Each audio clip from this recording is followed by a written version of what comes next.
السلام عليكم ورحمة الله وبركاته. إن الحمد لله نحمده ونستعينه ونستغفره ونعوذ بالله من شرور أنفسنا ومن سيئات أعمالنا. من يهده الله فلا مضل له ومن يضلله فلا هادي له وأشهد أن لا إله إلا الله وحده لا شريك له وأشهد أن محمدا عبده ورسوله. يا أيها الذين آمنوا اتقوا الله حق تقاته ولا تموتن إلا وأنتم مسلمون. يا أيها الناس اتقوا ربكم الذي خلقكم من نفس واحدة وخلق منها زوجها وبث منهما رجالا كثيرا ونساء واتقوا الله الذي تساءلون به والأرحام إن الله كان عليكم رقيبا. يا أيها الذين آمنوا اتقوا الله وقولوا قولا سديدا يصلح لكم أعمالكم ويغفر لكم ذنوبكم ومن يطع الله ورسوله فقد فاز فوزا عظيما. أما بعد فإن خير الحديث كتاب الله وخير الهدي هدي محمد صلى الله عليه وسلم وشر الأمور محدثاتها وكل محدثة بدعة وكل بدعة ضلالة وكل ضلالة في النار. أعوذ بالله من الشيطان الرجيم. بسم الله الرحمن الرحيم. ومن يشاقق الرسول من بعد ما تبين له الهدى ويتبع غير سبيل المؤمنين نوليه ما تولى ونصليه جهنم وساءت مصيرا. وقال الله تعالى في موضع آخر أم لهم شركاء شرعوا له من الدين ما لم يأذن به الله. মহান আল্লাহর সমস্ত প্রশংসা, যে আল্লাহ পাক আমাদেরকে সৃষ্টি করেছেন এবং আমাদেরকে সঠিক পথ দেখিয়েছেন। সে আল্লাহর সমস্ত প্রশংসা যে আল্লাহ পাক রব্বুল আলামিন আমাদেরকে এই উম্মতে মুহাম্মাদিয়া, যে উম্মত শ্রেষ্ঠ উম্মত, যে জাতিকে আল্লাহ পাক রব্বুল আলামিন শ্রেষ্ঠ জাতি বলে আখ্যায়িত করেছেন, সেই জাতি সেই উম্মতের অন্তর্ভুক্ত হওয়ার তৌফিক দান করেছেন। দরুদ ও সালাম নাযিল হোক আমাদের প্রিয় নবী, বিশেষ নবী মুহাম্মদুর রাসূলুল্লাহ সাল্লাল্লাহু আলাইহি ওয়াসাল্লামের প্রতি, যার অনুসরণ করা, যার ইত্তেবা করা, যার আনুগত্য করা মহান আল্লাহ ফরজ করেছেন, যার আনুগত্য করাকে আল্লাহর আনুগত্য বলে আখ্যায়িত করেছেন। যে ব্যক্তি রাসূলুল্লাহ সাল্লাল্লাহু আলাইহি সাল্লামকে মানল, সেই ব্যক্তি আল্লাহকে মানল। যে ব্যক্তি রাসূলুল্লাহ সাল্লাল্লাহু আলাইহি সাল্লামের নিয়ে আসা দিনের ওপর, পথের ওপর চলল, সেই ব্যক্তি আল্লাহ পাক রব্বুল আলামিনকে পেতে পারে। এই হচ্ছে সিরাতে মুস্তাকিম, সরল সহজ পথ, যেই পথের কামনা করার জন্য, চাওয়ার জন্য, দোয়া করার আদেশ প্রদান করেছেন আল্লাহ পাক রব্বুল আলামিন প্রত্যেক নামাজে। ইহদিনাস সিরাতাল মুস্তাকিম আল্লাহ শিখিয়েছেন। এমন এক দোয়া, যে দোয়া ছাড়া নামাজ কবুল হয় না, অর্থাৎ সূরা ফাতিহা ছাড়া নামাজ হয় না। যে সূরা ফাতিহা আমরা 5 ওয়াক্তের প্রত্যেক রাকাতে দোয়া করার জন্য আদিষ্ট হয়েছি। দোয়া করতে হয় আমাদেরকে যে আল্লাহ আমাদেরকে সিরাতে মুস্তাকিম দেখাও, সহজ সরল পথ, সোজা পথ, নবী করিম সাল্লাল্লাহু আলাইহি সাল্লামের নিয়ে আসা পথ, যেই পথের উপর তিনি চলেছেন, তার সাহাবায়ে কেরাম খোলাফায়ে রাশিদিন চলেছেন, তাবেঈন তাবা তাবেঈন চলেছেন, মুসলিমগণ যারা সৎকর্মশীল তারা চলেছেন, সেই পথ আমাদেরকে দেখাও। সিরাতাল্লাযীনা আন'আমতা আলাইহিম, পুরস্কৃতদের পথ, যাদেরকে পুরস্কার দেওয়ার আল্লাহ তুমি ঘোষণা করেছো, সেই পথ। আল্লাহুম্মা সাল্লি আলাইহি আল্লাহুম্মা বারিক আলাইহি। আজকে আলোচনা করব আপনাদের সামনে উপমহাদেশ ভারত, বাংলাদেশ, পাকিস্তান, এসব দেশে, যেসব দেশের মানুষ আমরা, এসব দেশে প্রচলিত বিদাতগুলি সম্পর্কে। বিদাত সম্পর্কে রমজান মাসে ইফতার ক্যাম্পে কয়েকদিন বক্তব্য করা হয়েছে। তবে কয়েকটি ওয়াদা করেছিলাম ইফতার ক্যাম্পের ভাইদের কাছে, যে প্রচলিত বিদাত, যে বিদাতগুলি আমাদের ঘরে ঘরে রয়েছে, আমাদের গ্রামে গ্রামে শহরে মানুষের মধ্যে প্রচলিত রয়েছে, এই বিদাতগুলি সম্পর্কে, বিদাতগুলিকে চিহ্নিত করার জন্য, শনাক্ত করে দেওয়ার জন্য, যাতে করে মানুষের জন্য বিদাতকে চেনা সহজ হয়ে যায়, ওই বিদাতগুলির কথা উল্লেখ করব। বিদাত সম্পর্কে নবী করিম সাল্লাল্লাহু আলাইহি সাল্লাম কি বলেছেন, এ সম্পর্কে যদি আলোচনা করা যায় তাহলে সেখানেই থেকে যাব। সেই আলোচনাগুলি আজকে না বাড়িয়ে শুধু ওই বিদাতগুলির কথা উল্লেখ করব, যেই বিদাতগুলি আমাদের সমাজে ছড়িয়ে ছিটিয়ে আছে। কারণ যেসব ভাইরা মুসলিমরা বিদাত করে থাকে, তারা সেই বিদাতগুলিকে বিদাত মনে করে না, সেগুলিকে ইবাদত মনে করে, অথচ সেগুলি ইবাদত নয়, বিদাত। তাহলে ইবাদত কি আর বিদাতি কি? জি, ইবাদত যা আল্লাহ পাক রব্বুল আলমিনের জন্য করা হয় এবং একমাত্র রাসূলুল্লাহ সাল্লাল্লাহু আলাইহি সাল্লামের তরিকা মোতাবেক করা হয়, রাসূলুল্লাহ সাল্লাল্লাহু আলাইহি সাল্লামের অনুসরণের ভিত্তিতে করা হয়। নবী করিম সাল্লাল্লাহু আলাইহি ওয়াসাল্লাম রাস্তা ছেড়ে এদিক ওদিক না যাওয়া হয়, নবী সাল্লাল্লাহু আলাইহি ওয়াসাল্লামের তরিকায়, আদর্শ মোতাবেক, সুন্নত অনুসারে এবং একমাত্র আল্লাহর জন্য যেসব কাজগুলি হয় সেগুলি ইবাদত। আপনি যদি নামাজ কায়েম করেন আল্লাহর জন্য আর নবী করিম সাল্লাল্লাহু আলাইহি ওয়াসাল্লামের আদর্শ সুন্নত মোতাবেক যদি নামাজ আদায় করেন, তাহলে সেটি হচ্ছে ইবাদত। এইরকম অন্যান্য ইবাদত বন্দেগীর ক্ষেত্রে, আকীদা বিশ্বাসের ক্ষেত্রে, কথার ক্ষেত্রে, কর্ম আমলের ক্ষেত্রে, যেসব আকীদা বিশ্বাস, যেসব কথা, যেসব আমল কর্ম নবী করিম সাল্লাল্লাহু আলাইহি ওয়াসাল্লাম থেকে প্রমাণিত, সেসব কাজ, সেসব কথা, সেসব ইতিকাদ বিশ্বাস যদি রাখেন, বলেন আর করেন, তাহলে হবে সেগুলি সুন্নত এবং সেগুলি ইবাদত হবে।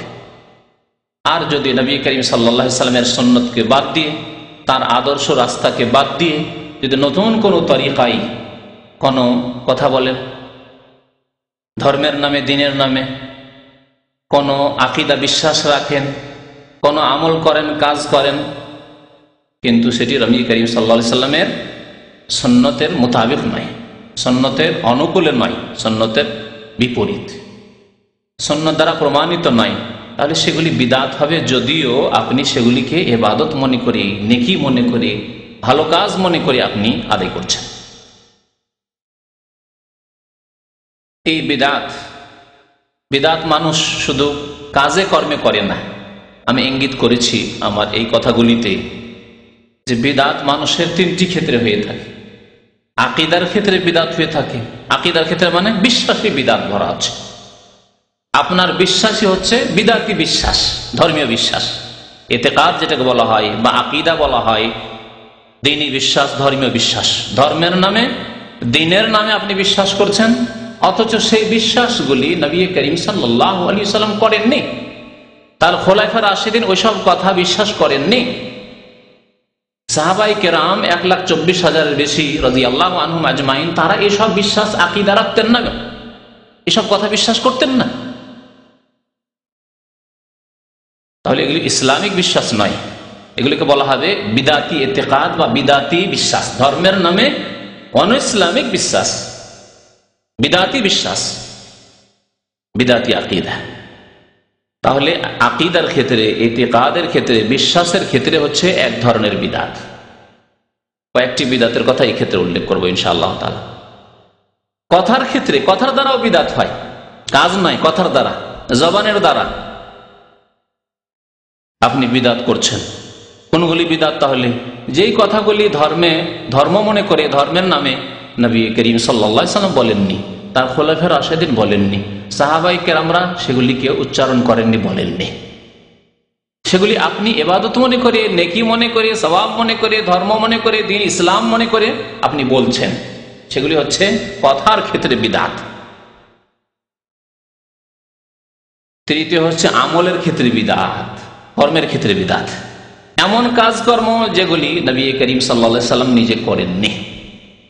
যদি দ্বীন হতো, ইসলাম হতো, তাহলে প্রথমে তিনি করতেন, করেননি তিনি। তার খোলাফায়ে রাশিদিন রাদিয়াল্লাহু তাআলা আনহুম আজমাইন তারা করেননি, সাহাবায়ে কেরামগণ করেননি, তাবেঈন, তাবা তাবেঈন করেননি। যারা ওই তাবেঈন, তাবা তাবেঈন, যারা সাহাবায়ে কেরামদের অনুসরণ করেছেন, যারা খোলাফায়ে রাশিদিনের অনুসরণ করেছেন, যারা নবী করিম সাল্লাল্লাহু আলাইহি ওয়াসাল্লামের অনুসরণ করেছেন, তারা করেননি। স্বর্ণযুগ বলা হয় এই যুগগুলিকে, তারা করেননি। এমন কাজ আপনি করছেন, এমন আমল করছেন, অথচ সেগুলিকে আপনি ধর্ম মনে করছেন, দ্বীন মনে করছেন, নেকির কাজ মনে করছেন, সওয়াবের কাজ মনে করছেন, ইবাদতের কাজ মনে করছেন। এগুলি হলো কর্মের ক্ষেত্রে বিদাত। তাহলে তিন প্রকারের বিদাতের কথা শুনে রাখুন। আকীদার ক্ষেত্রে, বিশ্বাসের ক্ষেত্রে বিদাত, কথার ক্ষেত্রে বিদাত, বাচনিক বিদাত, আর আমলের ক্ষেত্রে, কর্মের ক্ষেত্রে বিদাত। বিদাত সম্পর্কে দুই একটি আয়াত আপনাদের সামনে বলি। আল্লাহ পাক রব্বুল আলামিন ইরশাদ করছেন, যে ওয়া মান ইউশাকিকির রাসূল মিন বাদি মা তাবায়্যানা লাহুল হুদা ওয়া ইয়াত্তাবি গায়রা সাবিলিল মুমিনিন নুওয়াল্লিহি মা তাওয়াল্লা ওয়া নুসলিহি জাহান্নাম ওয়া সাআত মাসীরা। সূরা নিসার আয়াত নম্বর 115 তে মহান আল্লাহ ইরশাদ করেছেন যে যারা নবী মুহাম্মদ সাল্লাল্লাহু আলাইহি সাল্লামের কি করলো, বিরুদ্ধাচরণ করলো। ওয়া মান ইউশাকিকির রাসূল, আর রাসূল বলা হয়েছে অর্থাৎ বিশেষ রাসূল। কোন রাসূল?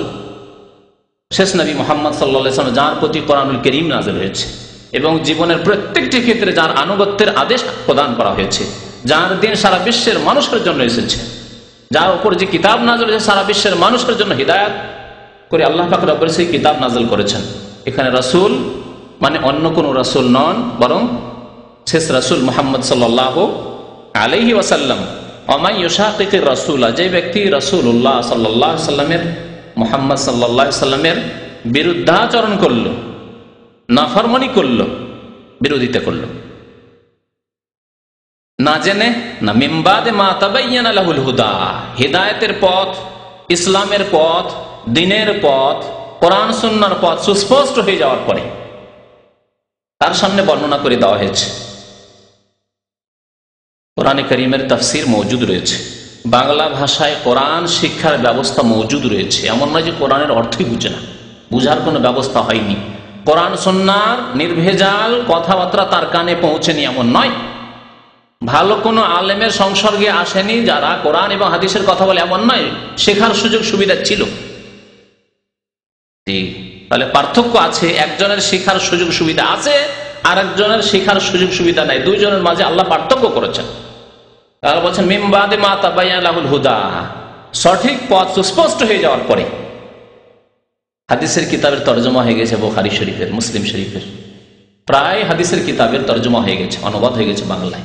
সেগুলি পড়েন না, পড়ে মকসুদুল মুমিনিন, আর কি পড়ে বেহেশতে জেওয়ার, আর ফাজাইল আমল পড়ে, আর কি পড়ে নেয়ামুল কোরআন, আর ওই জিকির ওজিফার কিতাব, জি বিভিন্ন খতমের কিতাব ইত্যাদি ইত্যাদি, এইসব পড়ে।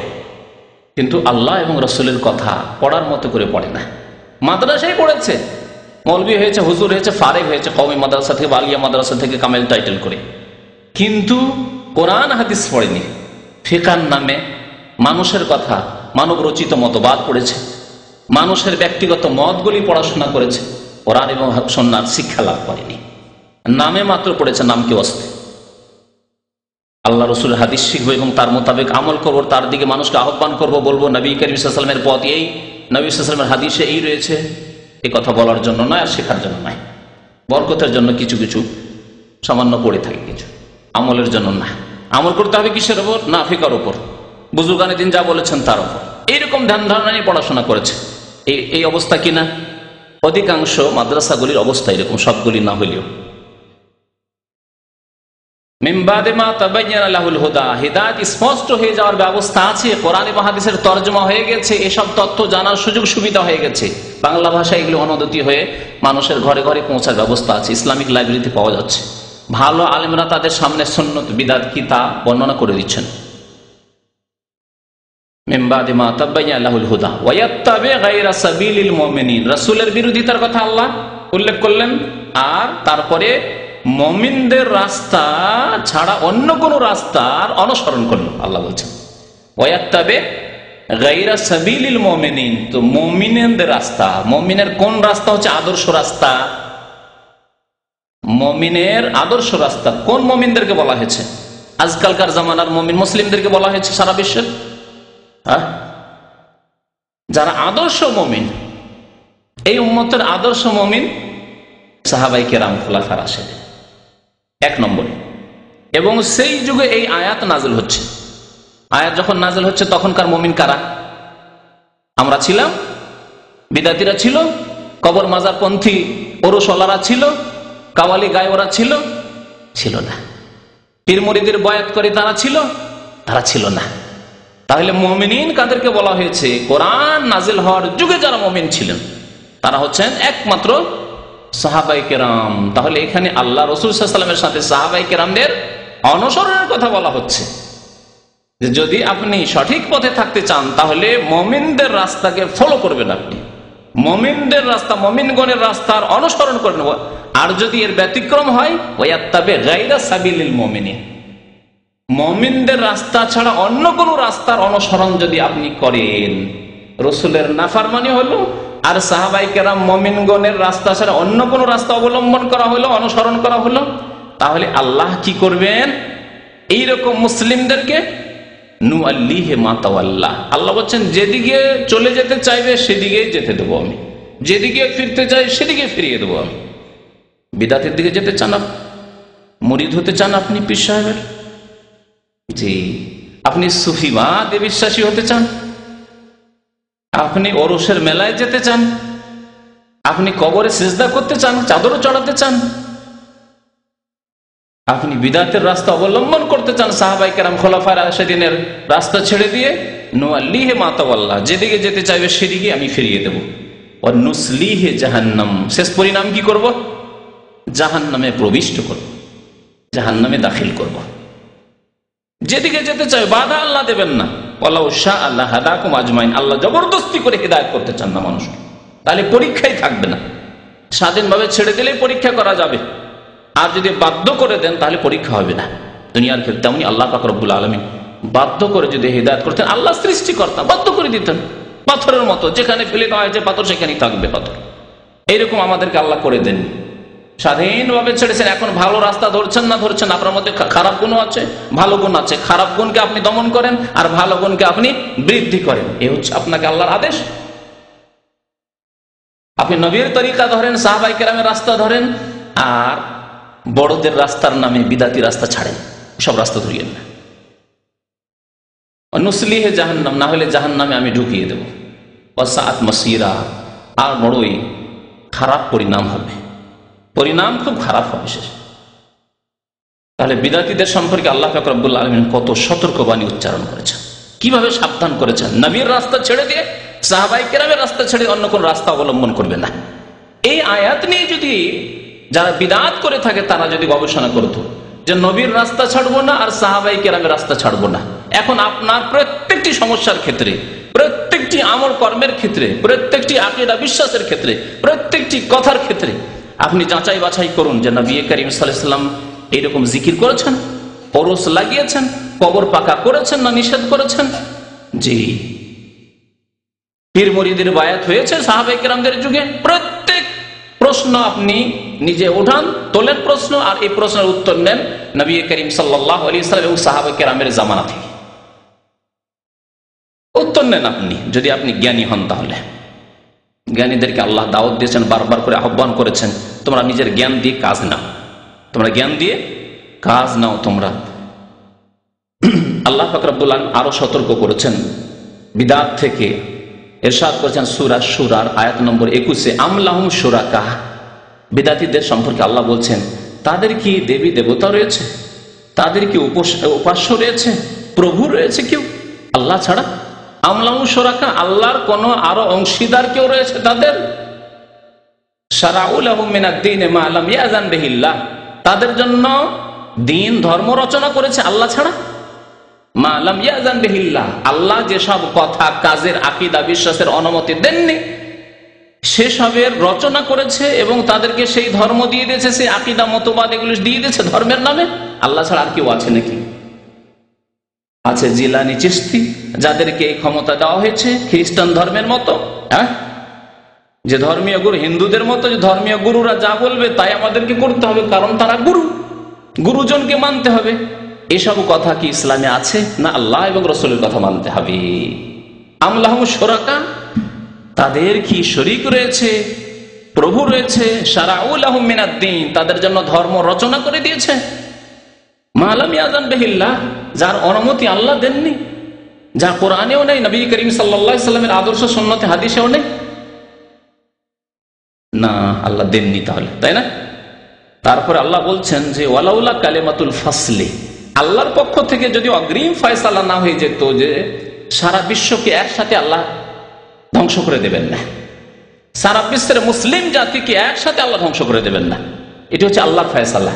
নবী করিম সাল্লাল্লাহু আলাইহি ওয়াসাল্লাম বলেছেন একটি হাদিসে যে আমার উম্মত কি আল্লাহ পাক রব্বুল আলামিন সারা বিশ্ব থেকে একেবারে একসাথে ধ্বংস করে দেবেন, এটা করবেন না।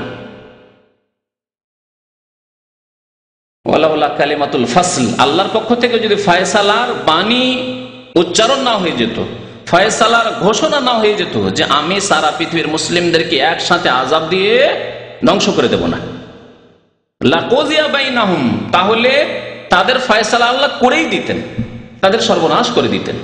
এই বিদাতের কারণে যে আল্লাহকে বাদ দিয়ে, আল্লাহর কিতাব বাদ দিয়ে, আল্লাহ রসুলকে বাদ দিয়ে অন্যদের রচিত বিধান তারা নিয়ে নিয়েছে।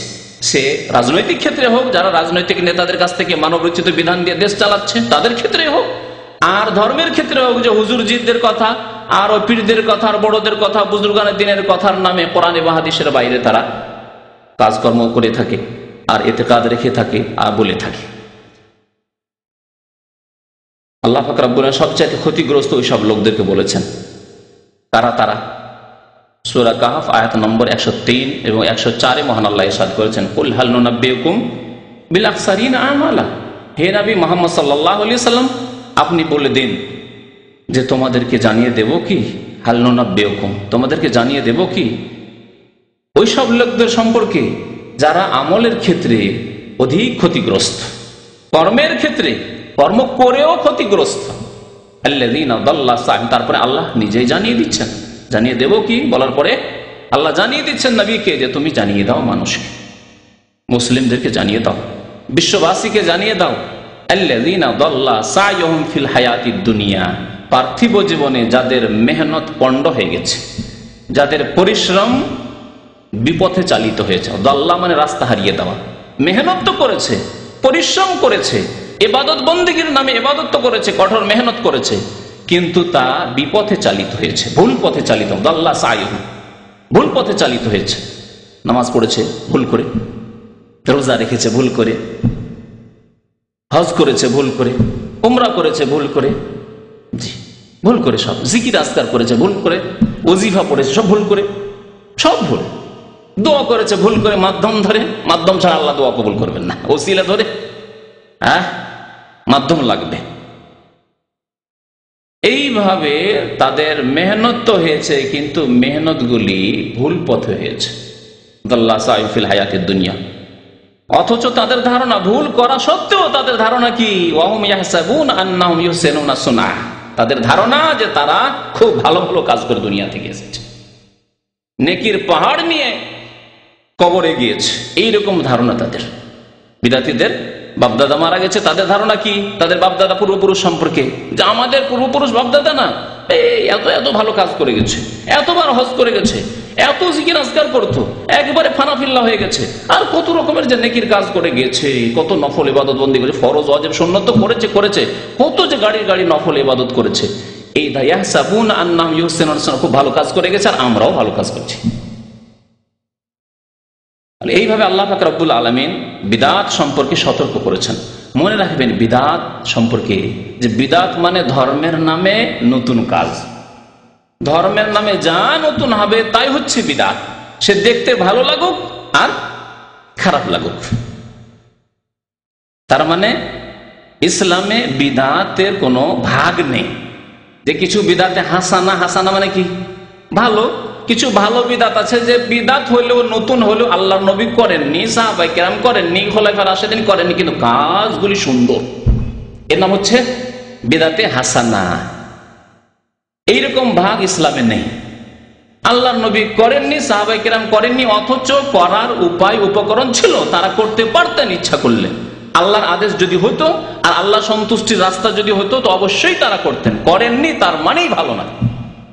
আর আপনাকে আদেশ করা হয়েছে আপনি নবীর অনুসরণ করেন, আগে বাড়বেন না। সূরা হুজরাতের আয়াতগুলো শুরু থেকে পড়ুন এবং তার তাফসীর পড়ুন। আল্লাহ লা তুকাদ্দিমু বাইনা ইয়াদাইল্লাহি ওয়া রাসূলিহি, আল্লাহর আগে বাড়িও না, রাসূলের আগে বাড়িও না।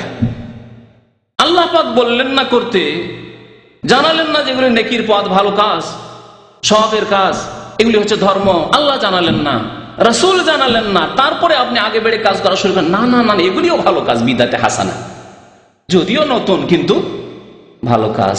এটি কোরআনের এই আদেশ লঙ্ঘন করা নয় কি? আল্লাহর আগে বাড়িও না, রাসূলের আগে বাড়িও না।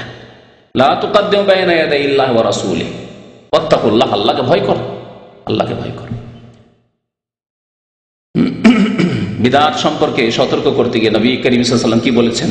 কুল্লু মুহদাসাতিন বিদআত, প্রত্যেক নতুন কাজ যা ধর্মের নামে হবে তা হচ্ছে বিদআত। তাহলে কুল্লু বলেছেন কি বলেননি? তাহলে সবগুলি বিদআত। আর যারা ভাগ করে মুসলিম সমাজকে বিদআত করাচ্ছে, জানা বিদআতে হাসানাগুলি করুন। কবরে চাদর চড়ানো বিদআতে হাসানা, জিকির আজকার যে করছি আমরা সম্মিলিত বিদআতে হাসানা বলবো, সেগুলি প্রচলিত বিদআত যেহেতু উল্লেখ করবো সেই জন্য আর এখন সেগুলি উদাহরণ দিচ্ছি না। যেগুলি করে মুসলিম সমাজের লোকেরা অথচ কোরআনে নেই, হাদিসে নেই, সাহাবায়ে কেরামরা করেননি, খোলাফায়ে রাশেদিন করেন, বলছে এগুলি বিদআতে হাসানা, কারণ আমরা করি, এগুলো ভালো মনে করি বিদআতে হাসানা। আর বিদআতে সাইয়্যা খারাপ, যেগুলি খারাপ সেগুলি বিদআতে সাইয়্যা। তাহলে খারাপ আর ভালোর মানদণ্ড কি তাহলে শরীয়তে? যে কোন বিদআতকে বিদআতে হাসানা ভালো বিদআত বলবেন আর কোন বিদআতকে খারাপ বিদআত বলবেন?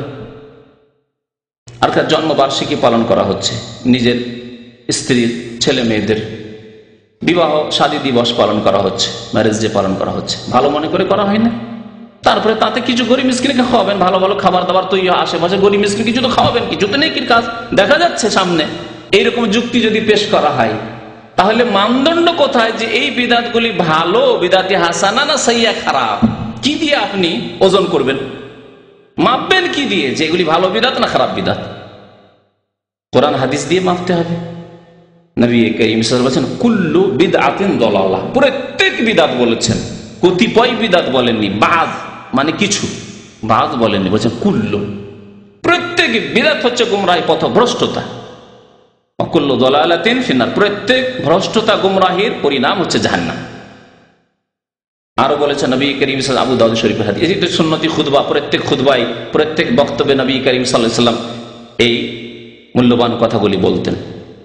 আর নবী করিম সাল্লাল্লাহু আলাইহি ওয়াসাল্লাম একবার উপদেশ দিয়ে বলেছিলেন যে যদি তোমরা দীর্ঘদিন বেঁচে থাকো দেখবে ফাসায়ারা ইখতিলাফান কাসীরা, এই জাতিতে এই উম্মতে অনেক মতানৈক্য দেখবে, ইখতিলাফ দেখবে, দলাদলি দেখবে, কন্দল দেখবে, ঝড়া বিবাদ দেখবে। ফালাইকুম বিসুন্নতি ওয়া সুন্নাতিল খুলাফায়ে রাশিদিন আল মাহদিন মিন বাদি, আমি বারবার যে খোলাফায়ে রাশিদের কথা কেন বলছি? এই হাদিসের আলোকে। সুতরাং তোমরা আমার সুন্নতকে, আমার আদর্শকে মজবুত করে ধারণ করবে। আর খোলাফায়ে রাশিদিন আবু বকর, ওমর, ওসমান, আলী, 4 খলিফা পর্যন্ত, তারপরে কোন খলিফা 100% আদর্শ না, তাদের ভালো ছিল, কিছু ভুল ত্রুটি ছিল। সুতরাং তাদেরকে আর সত্যের মাপকাঠি বলে বলা হয়নি যে অমুক খলিফা অমুক নেতা সত্যের মাপকাঠি, তার অনুসরণ করিও না, তার ভালোগুলি নিয়েও যেগুলি ভুল আছে সেগুলি ছেড়ে দিও। কিন্তু এই 4 খলিফা যাদেরকে খোলাফায়ে রাশিদিন বলা হয়, তারা প্রত্যেক ক্ষেত্রে নবী করিম সাল্লাল্লাহু আলাইহি ওয়াসাল্লামের সুন্নতের যেহেতু অনুসরণ করেছেন, তাই তাদের অনুসরণ করতে বলা হয়েছে ওয়া সুন্নাতিল খুলাফায়ে রাশিদিন আল মাহদিন মিন বাদি, আমার পরে যারা হেদায়েত প্রাপ্ত থাকবেন, সঠিক পথের উপর অটল থাকবেন। আব্দু আলাইহি বিন নওয়াজিস, মজবুত করে ধারণ করবে, ছেড়ে দেবে না তাদের সুন্নাত। ওয়া ইয়াকুম ওয়া মুহদাসাতিল উমুর, আর তোমরা নতুন নতুন কাজ থেকে নিজেকে বাঁচিয়ে রাখবে। ফাইন্না কুল্লা মুহদাসাতিন বিদআহ, কারণ প্রত্যেক নতুন কাজ ধর্মের নাম। এখানে কুল্লা বললেন নবী করিম সাল্লাল্লাহু আলাইহি ওয়াসাল্লাম, বললেন না কুল্লা মুহদাসাতিন বিদআহ, প্রত্যেক নতুন কাজ হচ্ছে বিদআত। তাহলে বিদআতের ভালো মন্দের ভাগ ইসলামে নেই। যা নতুন করবে ধর্মের নামে, অথচ কোরআনে বা হাদিসে নেই, নবী করিম সাল্লাল্লাহু আলাইহি ওয়াসাল্লাম থেকে তার হাদিসই পাওয়া যায় না, হাদিসে তার খোঁজ খবরই পাওয়া যায় না, সেগুলি হচ্ছে বিদআত। এখন আসুন ভারত, বাংলাদেশ, পাকিস্তান উপমহাদেশে যে বিদআতগুলি ছড়িয়ে আছে সে সম্পর্কে আমাদেরকে জানতে হবে, কারণ আমরা অনেকেই জানি না যে এগুলি বিদআত। আগেই বলেছি যে প্রথম কিসের বিদআত? আকীদার বিদআত বলিনি, বিশ্বাসের বিদআত। বিশ্বাসের ক্ষেত্রে মগজে বিদআত ঢুকানো আছে, আমলে নেই, কর্মে নেই, কথাই নেই, কিন্তু মগজে ঢোকা আছে। মগজে যদি কোনো বিদআত ঢোকা থাকে তো সেগুলির প্রতিফলন ঘটবে, তখন আমলে কথায় ওই রকম কথা বেরোবে, বিদাতি কথা বেরোবে, বিদাতি আমল হবে, বিদাতি কর্ম হবে। তাহলে আকীদা, বিশ্বাস হচ্ছে আসল। বিশ্বাসটিও কি হইতে হবে? বিশুদ্ধ হইতে হবে, সহি আকীদা হইতে হবে। সৌদি আরবে ছোট্ট ছোট্ট কিতাব, কিন্তু সেই কিতাবগুলি পড়লে সহি আকীদা জানতে পারবেন, কারণ কোরআন এবং হাদিস থেকে সংক্ষেপে লেখা হয়েছে আল আকিদাতুস সাহিহা, বিশুদ্ধ খাঁটি নির্ভেজাল আকীদা। সেগুলি জানতে হবে, আর তার বিপরীতগুলি জানতে হবে, বিপরীতগুলি ছাড়ার জন্য আর সহি আকীদাগুলিকে বিশ্বাস করার জন্য। তাহলে আকীদার ক্ষেত্রে বিদআতের একটি বিদআত দিয়ে শুরু করি। প্রথম বিদআত হচ্ছে গৌস এবং কুতুব সম্পর্কে আমাদের ধারণা। উপমহাদেশের অধিকাংশ মুসলিমদের ধারণা এটি হিন্দুদের বিশ্বাস নয়, অধিকাংশ মুসলিমদের বিদআতপন্থীদের ধারণা যে পৃথিবীতে একজন গৌস আছেন আর কুতুব আছেন, জি, যারা পৃথিবীর নিয়ন্ত্রণ করছেন, যারা পৃথিবীকে ধরে আছেন, আকাশ জমিনকে তারা ধরে আছেন, তার মানুষের রুজি রিজিককে ধরে আছেন, বিপদ আপদকে তারা দূরে সরাতে পারেন, তারপরে ইচ্ছা করলে বিপদ আপদ দিয়ে সারা পৃথিবীকে ধ্বংস করে দিতে পারেন। তারা পৃথিবীর তাসাররুফকারী, নিয়ন্ত্রণকারী। তারা কোথাও আপনাদের স্টিমার জাহাজ যাচ্ছে, লঞ্চ যাচ্ছে আর ডুবতে যাচ্ছেন, তারা ইচ্ছা করলে উদ্ধার করে নিতে পারেন। জি, উড়োজাহাজ যাচ্ছে আর যাওয়ার অ্যাক্সিডেন্ট হতে যাচ্ছে, ইচ্ছা করলে তারা নিজের তাওয়াজ্জু দিয়ে, নিজের বলে ক্ষমতায় তারা উদ্ধার করে নিতে পারেন। আবার ইচ্ছা করলে কোথাও অ্যাক্সিডেন্ট তারা করিয়ে দিতে পারেন। পৃথিবীর সবকিছু নিয়ন্ত্রণ। এমনকি হায়াত মতের, কেউ মরতে যাচ্ছে বাঁচিয়ে নিতে পারেন, আর কেউ জন্ম নিতে যাচ্ছে নাও দিতে পারেন, কারোর ছেলে মেয়ে হবে নাও দিতে পারেন। এই সবগুলির ক্ষমতা গৌস এবং কুতুব রাখে। এই আকীদা হিন্দুদের আকীদার কথা বলছি না, এটি বৌদ্ধদের আকীদা নয়, এটি শিখদের আকীদা নয়। এই আকীদা হচ্ছে নামে মাত্রে মুসলিম, অথচ তারা মুশরিক, হিন্দুদের মতোই তাদের আকীদা গৌস সম্পর্কে। এই জন্য ওই শ্রেণীর মুসলিমরা বলে, ইয়া গৌসুল আজম মাদাদ, কি বলে? হে মহান গৌস, উদ্ধারকারী মহান গৌস, মাদাদ, সাহায্য করুন। আর তাদের ধারণা যে আব্দুল কাদের জিলানী, বড় পীর যার নাম তারা দিয়েছে, তিনি হচ্ছেন গৌস। আর বড় বড় যারা ওলিয়া উলিয়া পীর সাহেব, তারা হচ্ছেন কুতুব। খাজা মঈনুদ্দিন চিশতি কুতুব। জি, বাংলাদেশে এরকম বহু কুতুব আছে, দেখবেন কিতাব বিদাতের কিতাবে, যে তিনি আল্লাহর ওলি ছিলেন এবং কুতুব ছিলেন। জি, কুতুব আরবি ভাষা, ওর মানে জানেন, গৌস মানে উদ্ধারকারী। কোন জীবিত মানুষ তো উদ্ধার করতে পারে না, পারে? এতটুকু পারে যে তার সামনে কোন একটি ঘটনা ঘটছে, আর তারপর হয়তো যদি 10 জন একসাথে ডুবে মারা যাচ্ছে, 1-2 জনকে উদ্ধার করে সবাইকে উদ্ধার করতে পারবে? আর তবু তার মেহনত পরিশ্রম দিয়ে কোন বলে উদ্ধার করতে পারবে? এই উঠে আসো, ডুবতে কেন যাচ্ছ? পারবে জীবিত মানুষ? তাহলে জীবিত মানুষই যদি একটি জাহাজ ডুবতে যায় বা একটা কোনো দুর্ঘটনা হতে যায়, উদ্ধার করতে পারছে না, তাহলে মৃত ব্যক্তি জিলানী, চিশতি, শাহজালাল, আট্টসি, ভান্ডারী আর ওই ফুরফুরা আর অমুক আর তমুক যত পীরগুলি রয়েছে, এরাই হলে ওলিয়া উলিয়া আমাদের সমাজের। এরা গৌস কুতুব, এরা উদ্ধার করতে পারে। কত বড় শিরকি আকীদা! আল্লাহ ছাড়া কেউ উদ্ধার করার মালিক রয়েছে? জীবিতই উদ্ধার করতে পারছে না। আমি জীবিত থেকে আল্লাহ না করে এখানে আগুন লেগে গেলে উদ্ধার করতে পারবো না, তাহলে মৃত ব্যক্তি কি করে উদ্ধার করবে? হ্যাঁ, এই আগুন আল্লাহর আদেশের মতো, কোনই বারদা ঠান্ডা হয়ে যা, আর এই আগুন লেগেছে একবারে সাথে সাথে নিমিয়ে গেল গৌস আর কুতুবের অর্ডারে। এটা হতে পারে নাকি? এই আকীদাই হচ্ছে ভারত, বাংলাদেশ, পাকিস্তানের অধিকাংশ মুসলিমদের আকীদা। গৌস কুতুব তাদের কিতাবে কিতাবে মজুদ রয়েছে, আর এরই শিক্ষা দেওয়া হয় তাদের প্রতি ধর্মীয় প্রতিষ্ঠানগুলিতে, খানকায়, মাজারে এই শিক্ষাই দেওয়া হয়, গৌস কুতুবের শিক্ষা। এই গৌস কুতুবের শিরকি ইতিকাদ, শিরকি বিশ্বাস, আর তার প্রতিফলন ঘটছে কথা, ইয়া গৌসুল আজম মাদাদ, এ কুতুব মাদাদ। বলছিলাম কুতুব মানে কি? কুতুব মানে আপনারা দেখেছেন আটা পিসা চাকি তো দেখেছেন না? মহিলারা আগের যুগে এসব মেশিন টেশিন হওয়ার আগে ঘরে আটা পিসত, জাঁতা, জাঁতার যে মধ্যখানের যেটা ইয়ে থাকে, কি বলে, কাঠ, কি বলে ওটাকে? খুঁটি। আচ্ছা, ভুলে গেছি, ওগুলো ছোট কালের কথা। তো এই যে মধ্যখানে আছে যেটা থেমে রয়েছে, ওই জাঁতার চাকিটাকে যদি সেটা না থাকে, ভেঙে যায়, তাহলে জাঁতা গড়ে পড়ে যাবে, একদিকে এক সাইডে চলে যাবে, যেতে দিচ্ছে না, চারদিকে ঠিকভাবে নিজ ব্যালেন্সের উপরে ঘোরাচ্ছে, ঠিক না? ওই কাঠটাই যদি এই খোঁটাটা না থাকতো, তাহলে কিন্তু তা থাকতো না। তাহলে কুতুব পৃথিবীকে ধ্বংস হওয়া থেকে, পৃথিবীর সর্বনাশ থেকে, পৃথিবী হালাক হয়ে যাওয়া থেকে, আর মানুষের হেফাজত ইত্যাদি সবকিছুকে নিয়ন্ত্রণ করে রয়েছে, সমুদ্রকে, মহাসাগরকে নিয়ন্ত্রণ করেছে, আসমান এবং জমিনকে। অথচ আল্লাহ পাক বলছেন, ইন্নাল্লাহা ইউমসিকুস সামাওয়াতি আন তাযুলা। আল্লাহ বলছেন, আল্লাহ পাক, নিশ্চয় আল্লাহ পাক রব্বুল আলামিন আকাশকে ধারণ করে রয়েছেন, যাতে আকাশ ধ্বংস হয়ে পড়ে যায় না। জি, অ্যাক্সিডেন্ট হয় না, কোনো ব্যতিক্রম দেখতে পাচ্ছেন হাজার হাজার বছর থেকে চলে আসছে। কোনদিন শুনেছেন মানব জাতির ইতিহাসে কোন গবেষক বলতে পেরেছে পৃথিবী কোনদিন আকাশ ধ্বংস হয়ে পড়ে গেছিল? হ্যাঁ, কিয়ামত যখন হবে তখন হবে, আল্লাহ যেদিন পৃথিবী ধ্বংস করবেন। আর এদের ধারণা যে কুতুব, সেই কুতুব পীর সাহেব কুতুব, বড় পীর হচ্ছে কুতুব। এদের আকীদা, বিদাতি আকীদা একটি বলি, তাসাউফ, সুফিবাদে বিশ্বাসী হওয়া। সুফিজম হচ্ছে ধর্ম, অথচ সুফিইজম, তাসাউফ শব্দটি কোরআনে তো পাবেন না, কোন হাদিসেও পাবেন না, এমনকি ফিকার কিতাবে হিদায়াতও পাবেন না।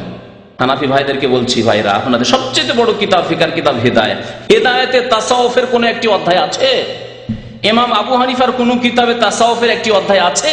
তাহলে এই লোক থেকে, যদিও ফিকার কিতাব আপনার শরীয়তের উৎস নয়, দলিল নয়, সেগুলি যদি কোরআন এবং হাদিসের অনুকূলে লেখা হয়, কোরআন এবং হাদিস থেকে যদি লেখা হয়, তার মোতাবেক হয়তো নেবেন, না হলে নেবেন না, মানুষের কথা সেগুলি। তাহলে কোরআন এবং হাদিসে যেই শব্দ নেই সেটি নিয়ে এত বাড়াবাড়ি কেন, সুফিবাদ ছড়িয়ে কেন রয়েছে মুসলিম সমাজে? সালাতের কথা, নামাজের কথা, সিয়ামের কথা, যাকাতের কথা আল্লাহ কত জায়গায় বলেছেন কোরআনে কারিমে। মুসলিম সমাজে যাকাত নেই, মুসলিম সমাজে নামাজ নেই, এত বেশি যত বেশি সুফিবাদ রয়েছে। সুফিবাদে বিশ্বাসী বিদাতির সংখ্যা এত বেশি নামাজিও নেই মুসলিম সমাজে। অথচ আল্লাহ নামাজের কথা কতবার বলেছেন কোরআনে কারিমে? আছে কোথাও? তাসাউফ আর সুফিয়া এসব কথাবার্তা কোরআনে আছে? কোথাও নেই। এলো কোথা থেকে? তাহলে এগুলি আকীদার বিদাত নয়, যে আল্লাহকে পাওয়ার জন্য, আল্লাহর মারিফত হাসিল করার জন্য, আল্লাহ পর্যন্ত পৌঁছার জন্য তাসাউফে যেতেই হবে, অর্থাৎ কোন এক পীরে কামেলের মুরিদ হতেই হবে তার হাতে বায়াত করে। আর তাসাউফে যেসব ওজিফা দেওয়া হবে সেগুলি নিতে হবে। আর এগুলির বিভিন্ন তরিকা রয়েছে, সেই তরিকার কোন একটি তরিকা বা একাধিক তরিকায় বয়াত নিতে হয়। চিশতি হইতে হবে, না হয় মুজাদ্দিদি হইতে হবে, সাহারওয়ার্দী হইতে হবে, নকশবন্দি হইতে হবে, কাদেরি হইতে হবে। এইসব আকীদা মুসলিম সমাজে আছে না নেই? তাহলে আল্লাহকে পাওয়া যাবে। আছে কোরআন হাদিসে? কোথাও একটি হাদিস পারবেন দেখাতে যে নকশবন্দি আছে, চিশতি আছে? আরে চ তো আরবি ভাষাতে নেই, তো কোত্থেকে হবে? কোরআন হাদিস তো আরবি ভাষায় আছে। চিশতি চ আছে আরবি ভাষায়, আলিফ থেকে ইয়া পর্যন্ত বাচ্চাদেরকে তো আলিফ বা তা সা পড়াচ্ছেন, কোথাও আছে চ? নেই কোথাও। কোত্থেকে এলো সব? তাহলে বোঝা গেল যে চ আছে কোন ভাষায়? ফার্সি ভাষায় আছে। পারস্য দেশ থেকে এই বাতিল ধর্ম গিয়েছে ভারত উপমহাদেশে। এই সুফিবাদের ধর্ম ভারত থেকে কিছু নেওয়া হয়েছে, আর পারস্য দেশ থেকে গেছে ইন্ধনের, আর যাওয়ার পরে তৈরি হয়েছে খিচুড়ি, পাক হয়েছে গিয়ে ভারত উপমহাদেশে। খিচুড়ির মাল মেটেরিয়াল যা লাগে, ডাল চাল লাগে, তা গিয়েছে ইরান থেকে, আর যাওয়ার পরে তৈরি হয়েছে ভারতে খিচুড়ি, সুফিবাদের খিচুড়ি। আর পীর মুরিদের ব্যবসা শুরু হয়েছে ভারত বাংলাদেশে। তারপরে বিভিন্ন তরিকায়, তারপরে এর উপরে বয়াত নেওয়া। যতই বড় আলেম হয়ে যান না কেন, এইসব কথাবার্তা লেখা হচ্ছে, তাদের বই বের করে করে যখন শোনাবো আশ্চর্য হয়ে যাবে। যতই বড় আলেম হয়ে যান না কেন, শরীয়তের মাদ্রাসার আলেম, আর যতই বড় দক্ষ হয়ে যান না কেন, পীরে কামেলের মুরিদ হতেই হবে। জি, চরমনাইয়ের কিতাব আমার টেবিলে রয়েছে, তাতে এই কথা বলা হয়েছে, বড় আলেম কিন্তু যতক্ষণ পর্যন্ত পীরের মুরিদ না হলো ততক্ষণ সে কামেল হতে পারবে না, ততক্ষণ সে কামেল হতে পারবে না। কি ব্যবসা চলছে, পেটের ব্যবসা, বিনা পুঁজির ব্যবসা। আমাদের সুন্নতের অনুসারী ওলামারা বলেছেন যে এই ভারত উপমহাদেশের বিনা পুঁজি, টাকা পয়সা ইনভেস্ট করতে হয় না, বিনা পুঁজির ব্যবসা হচ্ছে পীর মুরিদের ব্যবসা। কোনো পয়সা লাগে না, বাস ভক্ত কিছু তৈরি করে নিতে হয়, যারা আপনার কেরামতির কথা উল্লেখ করবে, যারা আসছে আপনার কাছে কাস্টমার, তাদের কাছে আমার পীর সাহেবের অনেক কেরামতি রয়েছে। বিদাতি আকীদা হচ্ছে ওলি আউলিয়া সম্পর্কে ভ্রান্ত আকীদা। ওলি আউলিয়া সম্পর্কে ইসলামের আকীদা কি আর ভ্রান্ত আকীদা কি? ইসলামের আকীদা হচ্ছে যে কোনো মানুষের জন্য বেলায়াতের পথ, ওলি হওয়ার রাস্তা উন্মুক্ত রয়েছে, খোলা আছে। আপনাদের প্রত্যেকে আল্লাহর ওলি হইতে পারেন। ডোমের ছেলে, মেথরের ছেলে, শূদ্রর ছেলে, যে কোনো মানুষ কালেমা লা ইলাহা ইল্লাল্লাহ মুহাম্মাদুর রাসূলুল্লাহ অন্তর থেকে বিশ্বাস করে পড়ে নেওয়ার পর আল্লাহর ওলি হয়ে যেতে পারে। ওমর ফারুক রাদিয়াল্লাহু তাআলা যিনি নবীকে খুন করার জন্য আসছিলেন, তিনি যদি আল্লাহর দ্বিতীয় বড় ওলি এই উম্মতের হয়ে যেতে পারেন, তাহলে আপনি আমি, আমার জন্য রাস্তা খোলা নেই? আপনার জন্য রাস্তা খোলা নেই?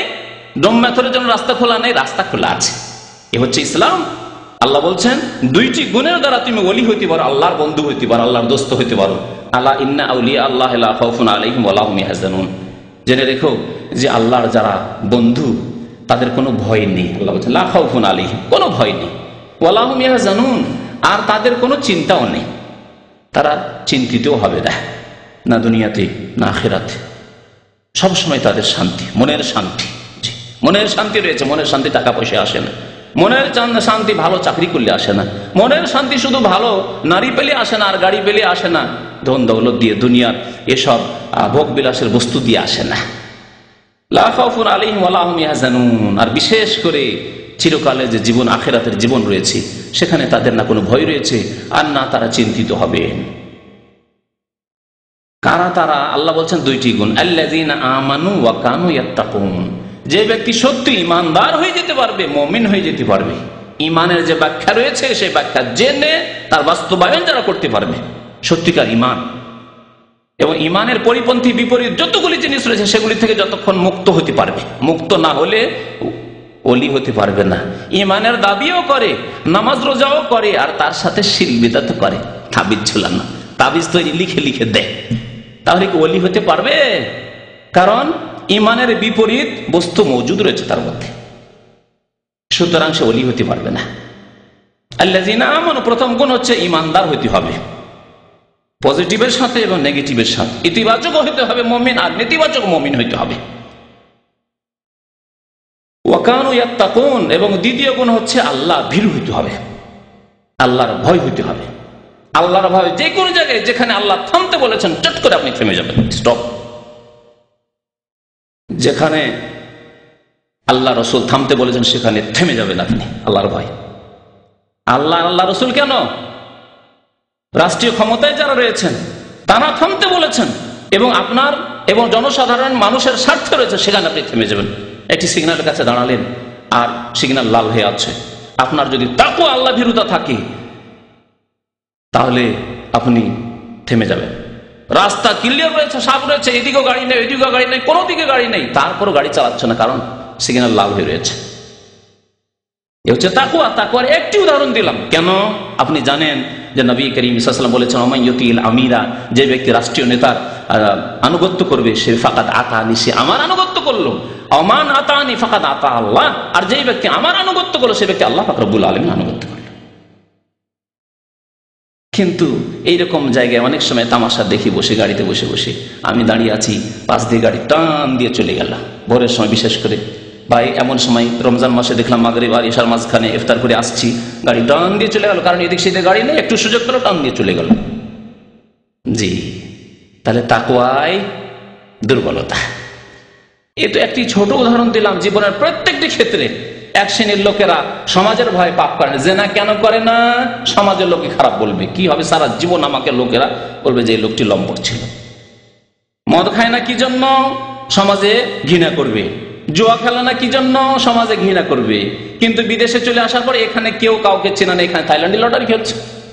দেশে করবে না, গ্রামে করবে না, কারণ গ্রামে লজ্জা পায়, বাচ্চা চারা রয়েছে, আত্মীয় স্বজন রয়েছে, বংশ রয়েছে, সমাজ রয়েছে, সমাজকে ভয় করে। হ্যাঁ, এর নাম তাকওয়া। বেঁচে থাকলো পাপ থেকে সে, কিন্তু এর নাম তাকওয়া নাই। বাংলাদেশে গেলে পাপ করে না, কিন্তু এর নাম তাকওয়া নাই। তাকওয়া হচ্ছে ইত্তাকুল্লাহ, আল্লাহকে ভয় করা। যে ব্যক্তি আল্লাহকে ভয় করবে, ইউসুফ আলাইহিস সালামের মতো পাপের সুযোগ পেলেও সে পাপ করবে না। পাপ করেন না এই জন্য যে সৌদি আরবে আইন কানুন খুব শক্ত রয়েছে, যদি ধরা পড়ে যায় বাপে গলা কেটে যাবে, তাহলে এর নাম তাকওয়া না। আপনি জেনা করেন না, কিন্তু আপনার মধ্যে তাকওয়া নেই। আর আরেকজন লোক জেনা করে না শুধু আল্লাহর ভয়, যেখানেই রেখে দেন না কেন, নির্জনেই সুযোগ পাক না কেন ইউসুফ আলাইহিস সালামের মতো, তবু বলবে মাআযাল্লাহ, আল্লাহর পানাহ চাই, আল্লাহর কাছে আশ্রয় কামনা করি, ইন্নাহু রাব্বি আহসানা মাসওয়ায়া, যে আল্লাহ আমাকে এইভাবে লালন পালন করলেন, কূপ থেকে উঠিয়ে নিয়ে আসলে আল্লাহ পাক রব্বুল আলামিন, সে আল্লাহর নাফরমানি করবো, এরকম সুযোগ পেলেই আমি পাপ করা শুরু করব, জিনা করা শুরু করব? হতে পারে না আমার দ্বারা। এর নাম তাকওয়া। তাহলে এইরকম তাকওয়া যখন অর্জন করতে পারবেন, তখন আপনি আল্লাহর ওলি হয়ে যাবেন। আপনাকে না টাকা পয়সার প্রলোভন দিয়ে পাপ করাতে পারবে, আর না আপনাকে কেউ চাপ সৃষ্টি করে পাপ করাতে পারবে, আপনার দ্বারা গুনাহ করাতে পারছে না কোন রকম ভাবে। তখন আপনি আল্লাহর ওলি। আল্লাযীনা আমানু ওয়া কানু ইয়াত্তাকুন, এইরকম মুসলিম মুমিন হইতে হবে, তাহলে মুমিনের পরে আপনি আল্লাহর ওলি। মুসলিম হওয়ার সাথে আপনি আল্লাহর ওলি হয়ে যাবেন। এটি তো বললাম শরীয়তের ওলি, ইসলামের ওলি। আর বিদাতীদের আল্লাহর ওলি, যার সম্পর্কে শুধু কিতাবে লেখা আছে যে তার অনেক কেরামতি ছিল, তিনি জায়নামাজ বিছিয়ে দিয়ে গঙ্গা পার হয়ে গেছেন, পদ্মা পার হয়ে গেছেন, যমুনা পার হয়ে গেছেন, সমুদ্র পার হয়ে গেছেন, তারপরে বাতাসে উঠতে পারতেন, আর তিনি বিভিন্ন রকম কেরামত দেখাইতে পারতেন, মুরিদদেরকে যখন তখন মিষ্টি রসগোল্লা খাওয়াইতে পারতেন, একেবারে কোনো বাজারে যায়নি, হাটে যায়নি, হঠাৎ করে রসগোল্লা এসে হাজির। হ্যাঁ, এসব জাদুর ভেলকিবাজি করতে পারতেন, আর এগুলির নাম কেরামত। ওরাই আল্লাহর ওলি। জেনে আসছে, ভক্তরা আসছে, দূর দূরান্ত থেকে আসছে পীর সাহেবের কাছে। আর পীর আসার সাথে সাথে বলে দিল যে হ্যাঁ, আপনি পাবনা থেকে আসছেন তো, ঢাকার পীর দেওয়ানবাগি, হ্যাঁ, বা অন্য কোনো পীর, যে কোনো পীরের কথা, সব পীরই হচ্ছে ভণ্ড। ইসলামে আমাদের কাছে হক্কানি পীর আর ভণ্ড পীর দুই ভাগ নেই। যেমন বিদাতের দুই ভাগ নেই, তেমন পীরতন্ত্রের দুই ভাগ নেই, ভালো করে মনে রাখবেন। আর শুধু আমাদের কাছে না, কোরআন এবং হাদিসের কথা বলছি, আল্লাহর কসম করে বলছি, কোরআন এবং হাদিসে হক্কানি পীর আর সত্য পীর আর মিথ্যা পীর, হক্কানি পীর আর ভণ্ড পীরের এই ভাগ কোথাও নেই ইসলামে, ভালো করে শুনে রাখুন। আর আল্লাহর কাছে কালকে আমাদের জবাবদেহি করতে হবে। এরপরেও যদি বলে যে না, হক্কানি পীরও আছে বাংলাদেশে, এক শ্রেণী আলেমরা নিজের দুনিয়ার ব্যবসা চালানোর জন্য বলছে না না, আমরা সব পীরের কেন বিরোধী হব, হক্কানি পীর আছে, দুনিয়াতে আছে। কোথা থেকে আছে? যেটা ইসলামে নেই সেটা আছে কোথায়? আবার পীরতন্ত্র ইসলামে নেই, তাসাউফ নেই, এই পীর মুরিদির ব্যবসা নেই, তাহলে হক্কানি পীর কর্তৃক হয়ে গেল। আপনাকে মাসলা মাসাইল জানতে হবে, ইসলামিক সমস্যার সমাধান নিতে হবে। আল্লাহ বলছেন কোন আলেমকে জিজ্ঞাসা করে নাও। দাম্মাম আছেন, দাম্মামে ভালো আলেমকে জিজ্ঞেস করুন। রিয়াজ আছে, রিয়াজে ভালো আলেমকে জিজ্ঞেস করুন। বাংলাদেশে আছে, বাংলাদেশে ভালো আলেমকে জিজ্ঞেস করুন। আমেরিকা, ইউরোপ চলে যাবেন, সেখানে ভালো আলেম খোঁজ করুন। যার সাথে যেখানে যোগাযোগ সম্ভব হচ্ছে, ফাসআলু আহলা যিকরি ইন কুনতুম লা তা'লামুন, না জানা থাকলে যাদের কাছে জ্ঞান রয়েছে দিনের, তাদেরকে জিজ্ঞাসা করে নাও। কিন্তু একজন আপনার আধ্যাত্মিক রুহানি আপনার থাকবে, পীর থাকবে, আর তার অন্ধ অনুসরণ করতে হবে, মাঝে মাঝে জিয়ারত করতে হবে, তার জন্য উপঢৌকন হাদিয়া তোফা পাঠাইতে হবে, নজর নিয়াজ পাঠাইতে হবে, এসব ইসলামের নেই। এগুলি হচ্ছে বিদআত, এগুলি হচ্ছে গুমরাহির কারণ। তো ওলি আউলিয়া সম্পর্কে যে ভ্রান্ত ধারণা, তারপরে তারাই ওলি হতে পারে, অন্য কেউ ওলি হতে পারে না, যতই আল্লাহর নেক বান্দা হোক না কেন, যতই নফল ইবাদত বন্দেগী করুক না কেন, ওলি হতে পারবে না। সৌদি আরবে ওলি খুঁজে পাবেন না আপনি। ভারত বাংলাদেশের বিদাতীদের ধারণায় সৌদি আরবে কোন ওলি নেই, কারণ এরা ভেলকিবাজি ও কেরামতির নামে, ভণ্ডামি ও জাদু ওসব দেখাতে পারে না। জি, তারা জিনকে প্রস্তুত করে রেখেছে। খোঁজ খবর দাও তো কোত্থেকে এসছে, জিন ছড়িয়ে ছিটিয়ে রয়েছে, দ্রুত বেগে এসে খবর দিচ্ছে, হ্যাঁ আপনার কাছে এই পাবনা থেকে আসছে পীর সাহেব, অমুক লোক আসছে, অমুক গ্রামে বাড়ি, সব ডিটেলস আছে। এই একটা জিনের ব্যবহার, জিনকে বশে করা, এক ভেলকিবাজি জিনের দ্বারা। দুই নম্বর, তাদের কিছু চেলারা রয়েছে, তাদেরকে তৈরি করেছে, প্রথমে দেখা সাক্ষাৎ আগে আপনার আসার সময় করে নিয়েছে, আর ওখানে কথাবার্তা হচ্ছে, আর এদিকে ভিতরে আওয়াজ পৌঁছার ব্যবস্থা রাখা হয়েছে। ওই যে বাইরে কথাগুলি হচ্ছে, ভিতরে পীর সাহেব যে খানকাতে বসে আছে তার কাছে আওয়াজগুলি পৌঁছিচ্ছে। যেমনই আপনাকে সাক্ষাতের সময় দেওয়া হচ্ছে, তখন পীর সাহেবের কাছে আওয়াজগুলি পৌঁছাচ্ছে, কথা পৌঁছে আছে। আচ্ছা, আপনি পাবনা থেকে আসছেন, আপনার নাম তরিকুল ইসলাম, সব বলছে। আপনি তো বাপরে বাপ, আমি তো শুনেছিলাম যে পীর সাহেব বড় পীর, যেমন তেমন বড় পীর নাই, তো সবচেয়ে বড় পীর বাংলাদেশে। সুবহানাল্লাহ। জি, এইভাবে শিরক কুফরিতে নিমজ্জিত করে দেওয়া হচ্ছে মুসলিম উম্মাকে। তাহলে ওলি আউলিয়া সম্পর্কে ভ্রান্ত বিশ্বাস যে ওলি আউলিয়া বিশেষ লোকেরই হতে পারে এবং তাদের জন্য কেরামতি সত্য না। 1,24,000 সাহাবাই কেরামের মধ্যে 10-20 জন সাহাবাই কেরাম ছাড়া কারো কেরামতি হয়নি। আর কেরামত মানেই বেশি শ্রেষ্ঠ, এ কথা নয়। তাই যদি হতো তাহলে আবু বকর রাদিয়াল্লাহু তাআলার বেশি কেরামতি হতো, ওমর ওসমান আলীর কেরামতি বেশি হতো। এবং তাদের হাতে যদি তারপরে ওলি মানে নিয়ন্ত্রণ, পৃথিবীর নিয়ন্ত্রণ রাখতে পারে, নিজের নিয়ন্ত্রণ রাখতে পারছেন না, নিজে শহীদ করে দেওয়া হচ্ছে, নামাজের অবস্থায় ওমর রাদিয়াল্লাহু শহীদ করে দেওয়া হচ্ছে, নিজের হেফাজত করতে পারছেন না, অন্যের কি হেফাজত করবেন তিনি? ওসমান রাদিয়াল্লাহু তাআলা আনহুকে কোরআন তেলাওয়াতের অবস্থায় শহীদ করে দেওয়া হচ্ছে, নিজের সুরক্ষার ব্যবস্থা করতে পারছেন না, অন্যের হেফাজত কি করবেন? কিন্তু তারপরেও যাদের অন্তরে আল্লাহ তালা লাগিয়ে দিয়েছেন, খাতাম আল্লাহু আলা কুলুবিহিম, তারা সঠিক কথা বুঝতে পারছেন না। জি, তো পীরদের সম্পর্কে এই ধারণা যে তারাই আল্লাহর ওলি, এই এক ভণ্ড বিশ্বাস আর ভ্রান্ত বিশ্বাস। আকীদার ক্ষেত্রে বিদআতগুলি বলে শেষ করতে পারছি না। দুয়ার ক্ষেত্রে ওসিলা ধারা, মাধ্যম ধারা, যে আল্লাহ সরাসরি, আমরা গরিব মানুষ, মিসকিন, গুনাহগার, পাপী তাপী, আমাদের দোয়া আল্লাহ সরাসরি শুনবেন না। তাহলে কি করতে হবে? ওসিলা ধরে দোয়া করতে হবে, যে আল্লাহ তোমার নবীর ওসিলায় আমার গুনাহ খাতা মাফ করো, বড় পীরের ওসিলায় আমার গুনাহ খাতা মাফ করো, অমুক পীরে কিবলার ওসিলায় গুনাহ খাতা মাফ করো। এই যে কথাগুলি রয়েছে, এগুলি হচ্ছে ভ্রান্ত। এই এতেকাদ, প্রথমে বিশ্বাস যে ওসিলা না ধরলে, মাধ্যম না ধরলে আল্লাহর কাছে দোয়া পৌঁছে না, ঝুলন্ত অবস্থায় থেকে যায়, আকাশের নিচেই থেকে যায়। আর মাধ্যম ধরলে যাদেরকে ধরলাম, যাদের ওসিলার কথা বললাম, যাদের রেফারেন্স দিলাম, বরাত দিলাম, তারা পৌঁছে দিবে দোয়াগুলি। এই ভ্রান্ত শিরকি আকীদা আল্লাহর মাঝে এবং বান্দার মাঝে মাধ্যম সাব্যস্ত করা হচ্ছে শিরকি আকীদা। এগুলি হচ্ছে বিদআতি আকীদা। নবীদেরকে এবং সৎ কর্মশীলদের, সৎ লোকদেরকে, শহীদদেরকে ওসিলা মনে করা। 5 নম্বরের এতেকাদ বিশ্বাসের ক্ষেত্রে ভ্রান্ত আকীদা হচ্ছে স্বপ্নকে বিশ্বাস করা। স্বপ্নকে বিশ্বাস করা, স্বপ্নের প্রতি বিশ্বাস এবং তার মোতাবেক আমল করা, কাজকর্ম করা। আজকাল মুসলিম সমাজে কিছু ধর্মীয় কিতাব পাবেন স্বপ্নে ভরা, শুধু স্বপ্নের ধর্ম। অমুক ব্যক্তি অমুক ওলিকে দেখলেন, আল্লাহ নবীকে দেখলেন। আল্লাহ নবীকে দেখে কেমন করে বুঝলেন যে আল্লাহ নবী? আপনি দেখেছেন আল্লাহ নবী? তাহলে শয়তান তো ধোঁকা দিতে পারে আপনাকে। সাহাবী যদি দেখতেন আল্লাহ নবীকে, তার কথা হ্যাঁ, সাহাবী দিনে দেখছেন আল্লাহ নবীকে আর রাত্রে স্বপ্নে দেখছেন, তাহলে তিনি অবশ্যই দেখছেন, কারণ নবী করিম সাল্লাল্লাহু আলাইহি সাল্লামের রূপ ধারণ শয়তান করতে পারবে না, এটি সহিহ হাদিস। তারপর শুধু নবীর ক্ষেত্রে না, ওলিয়া উলিয়ার ক্ষেত্রে অমুক ওলি, অমুক হুজুর আসলেন, অমুক পীরে কিবলা আসলেন, আসার পরে বললেন যে তোমরা এরকম ঝগড়া বিবাদ করছো, এগুলি করা ঠিক নয়। শুধু স্বপ্নে নয়, জাগ্রত অবস্থায় নাকি চলে আসে ওলিয়া উলিয়ারা। জাগ্রত অবস্থায় চলে আসে মুরিদানের কাছে তাদের সমস্যার সমাধান করার জন্য। অথচ নবী করিম সাল্লাল্লাহু আলাইহি ওয়াসাল্লাম সাইয়্যিদুল মুরসালিন, সৃষ্টির সেরা, তিনি হাসান হোসেন রাদিয়াল্লাহু তাআলা আনহু, তাদের যখন সমস্যা হলো অন্যদের সাথে, তখন সমস্যার সমাধানের জন্য আসার তৌফিক পেলেন আল্লাহর পক্ষ থেকে। বুঝতে পারছেন কেমন শিরকি এতেকাদ বিশ্বাস আছে। স্বপ্ন সম্পর্কে এরকম ভ্রান্ত ধারণা যে স্বপ্নে ওলিয়া উলিয়াকে দেখা যায় এবং ওলিয়া উলিয়া আমাদের সমস্যার সমাধান করেন, আমাদেরকে সৎ পরামর্শ দিতে আসেন, আমাদেরকে গাইড করে থাকেন কি করতে হবে না করতে হবে, কি সিদ্ধান্ত নিতে হবে না নিতে হবে, আর সেগুলির প্রতি বিশ্বাস করা হচ্ছে ভ্রান্ত বিদাতি আকীদা যা আমাদের সমাজে রয়েছে। আকীদা বিশ্বাসের ক্ষেত্রে আরেকটি বিদাত হচ্ছে দ্বীনকে দুনিয়া থেকে আলাদা করে দেওয়া, পৃথক করে দেওয়া। ধর্মকে রাজনীতি থেকে আলাদা করে দেওয়া, এই এক বিদাত রয়েছে। আর এই বিদাত সারা মুসলিম বিশ্বে ছড়িয়ে রয়েছে।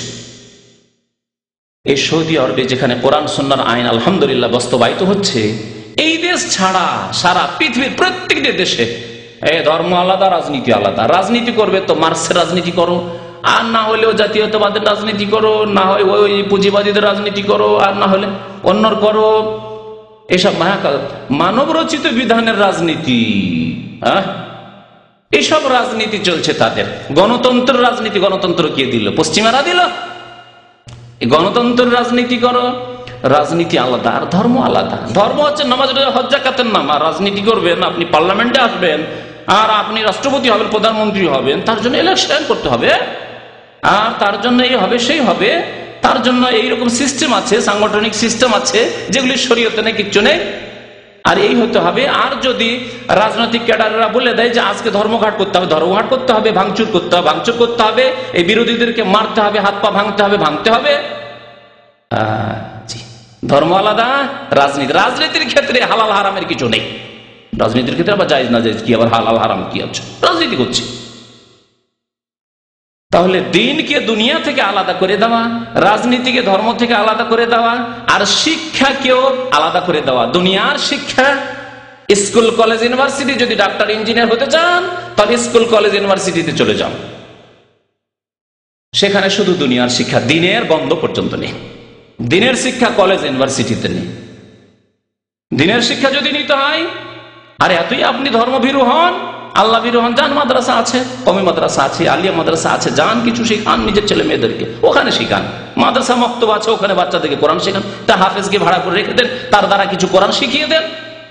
এই ধর্মকে আলাদা করে দেওয়া হয়েছে যে দুনিয়া থেকে, দ্বীনি শিক্ষাকে দুনিয়ার শিক্ষা থেকে আলাদা করে দেওয়া হয়েছে।